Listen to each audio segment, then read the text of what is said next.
وَلَقَدْ يَسَّرْنَا الْقُرْآنَ لِلذِّكْرِ فَهَلْ مِن مُّدَّكِرٍ نحمده ونصلي على رسوله الكريم أما بعد فأعوذ بالله من الشيطان الرجيم بسم الله الرحمن الرحيم رب اشرح لي صدري ويسر لي أمري واحلل عقدة من لساني يفقه قولي 266 کیا یودو چاہتا ہے احدو کوئی ایک کم تم میں سے احدوکم کوئی ایک تم میں سے ان کہ تکون ہو لیے ہو اس کے لہو لیے اس کے جنتن ایک باغ من سے نخیلن کھجور کے درختوں و اور اعنابن انگوروں کا جنتم من نخیل و اعناب ایک باغ کھجوروں کے درختوں اور انگوروں کا تجری بہتی ہوں من سے تحتی نیچے ہا اس کے الانہار نہریں من تحتی حل انہار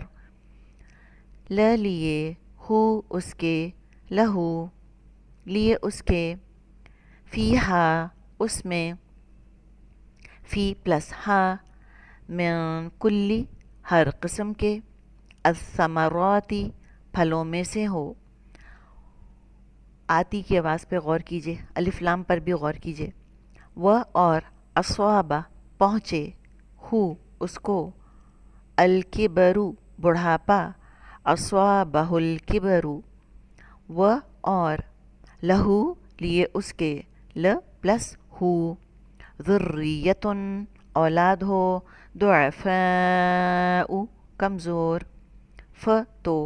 اصوابہ پہنچے ہا اس کو فاصابہا تو پہنچے اس کو اعصار ایک بگولا عین صاد را مادہ ہے فی ہی اس میں فی پلس ہی نارن آگ ہو ف تو احترقت وہ جل جائے ہا را قاف مادہ ہے فاحترقت تو وہ جل جائے کذالک اسی طرح یبینو واضح کرتا ہے اللہ لکم لیے تمہارے ل پلس کم الآیاتی نشانیاں لکم الآیاتی لیے تمہارے نشانیاں